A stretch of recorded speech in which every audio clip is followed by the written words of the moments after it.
Former stats guy turned pundit Nate Silver has once again said something completely stupid on a number of levels. So here's the tweet that he put out.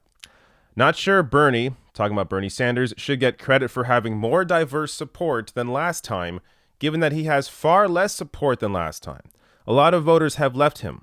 White liberals have been particularly likely to leave him for Warren, so the residue of what's left is more diverse. All right. I will get to Nate Silver essentially calling people of color residue. I'll get to that in a second here, but let's get to his initial dumb analysis here, that Bernie has less support than last time. What he's doing here is trying to compare a field of 20 candidates to a field of 2 in 2016.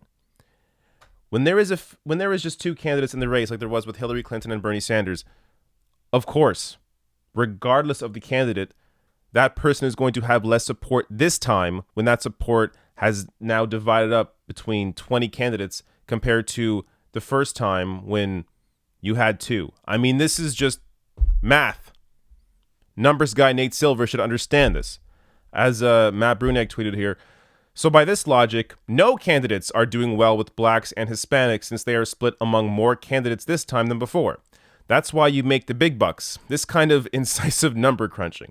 Hell, let's go forward. Every single Democratic candidate is doing badly with every single demographic group. None of them can even win a majority of any demographic.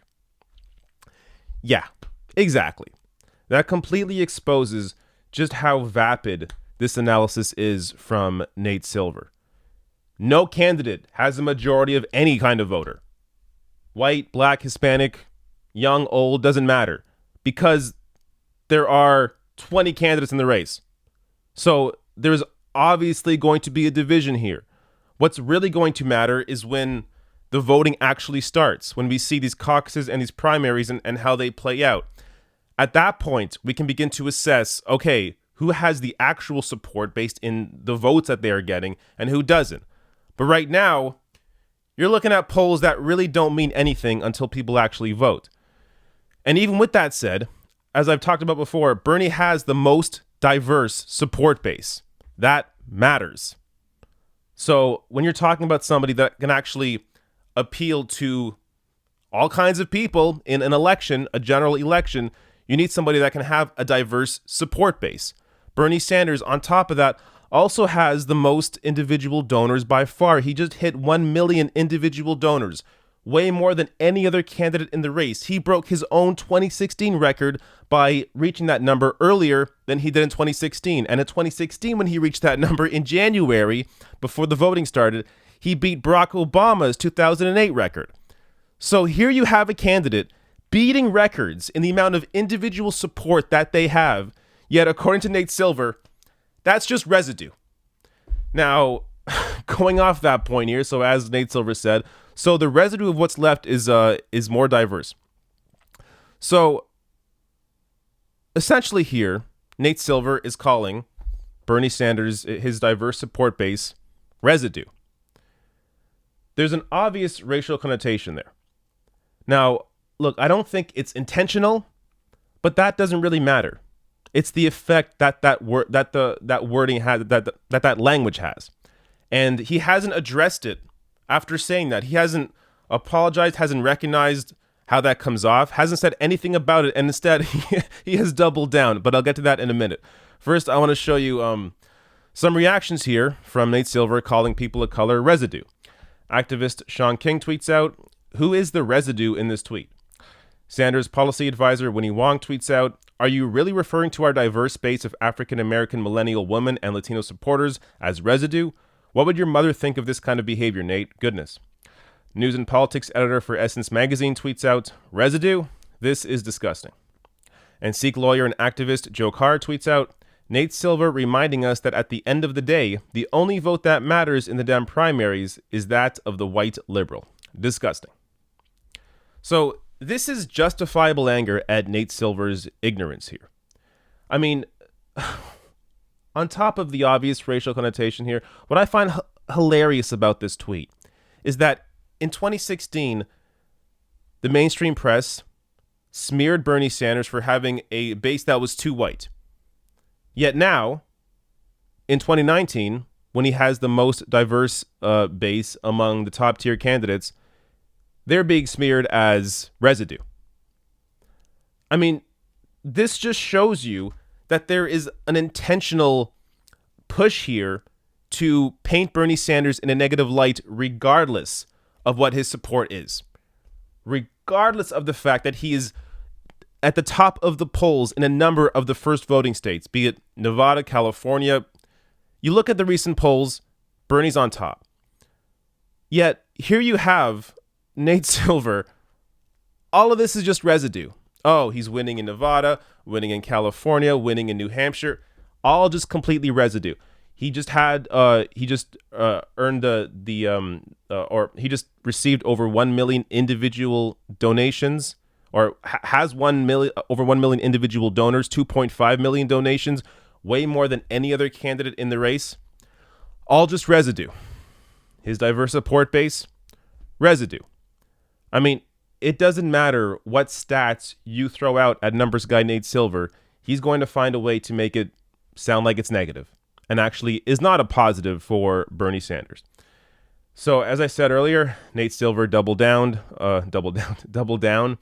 on his comment here, saying that I honestly think the annoyingness of certain candidates' supporters on Twitter prevents other reporters / analysts from pointing out that said candidate's campaign obviously isn't going that well.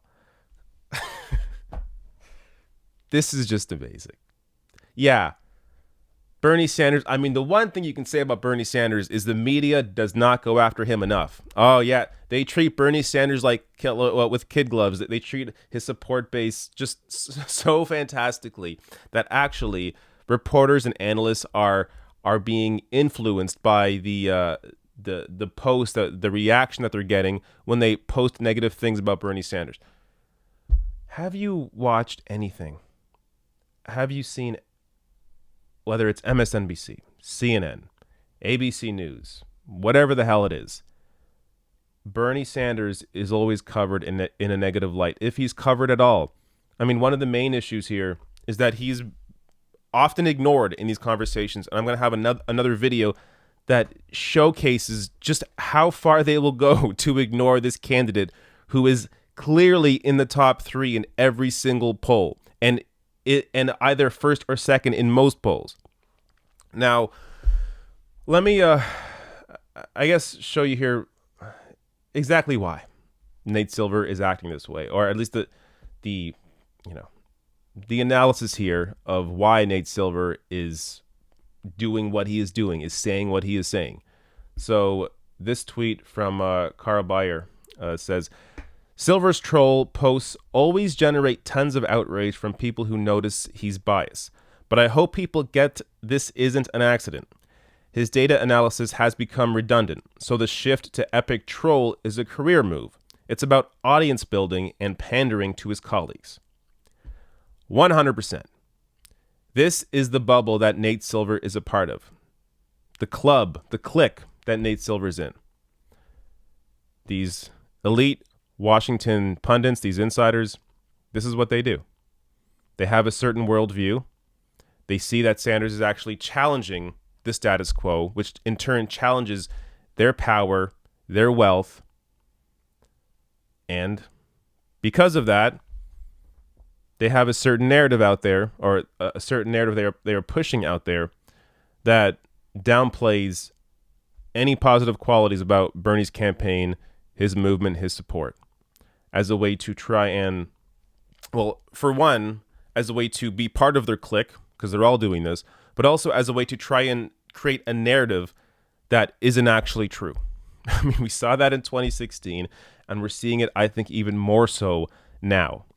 And part of that is because they recognize his support is real. Whether they want to acknowledge it or not, it is. When you have the candidate with the most individual donors, when you have the candidate with the most volunteers, the most individual donations, when you have a candidate that by far has the most grassroots on the ground support, is 1 or 2 in most polls, yet you continue to ignore his popularity, his ability to appeal to people, the crowds he is getting. I mean, it's hard to analyze this and not just think that they're doing this on purpose. That it's, not to be, not that it's a conspiracy, but it is a conspiracy in the sense that this is absolutely intentional. So it's one thing if Bernie was actually losing support, actually didn't really have a strong support base, and it maybe just bothered us because, they're just pointing out these facts that we don't want to hear. But that's not true. And when you push out that kind of narrative that Bernie has no support, what that does is it has the potential to then limit his ability to grow his support with that mainstream audience that isn't, watching videos on YouTube or isn't reading articles in Jacobin, for example. So it has the ability to limit his potential, the potential growth he can have with mainstream voters that aren't paying that much attention. I mean, again, another stat that's super important here that I've mentioned a number of times in other videos because it's incredibly important to communicate this so people, the average person, understands this. Bernie has the most support in counties that went from Obama to Trump. So when you're talking about a candidate that can defeat Donald Trump, you need a candidate to be able to appeal to the most voters in those counties that went from Obama to Trump. Yet, is Nate Silver talking about that? Is the media talking about that? No, because again, it shows Bernie Sanders in a positive light. It shows that he is actually the best candidate to go up against Donald Trump in a general election because he has the support of the voters that Democrats need. This is getting tiring. This is constant. I mean, this Nate Silver post is just one of many examples. It's just countless. You go to his Twitter feed, and not just him, but people in his circle, MSNBC, CNN, Washington Post writers, New York Times writers, on and on and on it goes. And again, not every single person on these networks or in these publications are bad people or dishonest people, but a lot of them are. And all you have to do is look at who is telling you that information. So I hate this idea of painting, all these outlets as the same or painting everybody at these outlets as the same. Not everybody on MSNBC all the time is horrible. Not everybody on CNN all the time is horrible. Not every article that comes out of the Washington Post or the New York Times is horrible. No, you have to look at who's on television or who wrote the piece. That's what actually matters here. But the mainstream narrative, the narrative that is consistent here from all of these outlets, is that Bernie Sanders has no support, or if he does have support, well, it's people of color and they're just residue.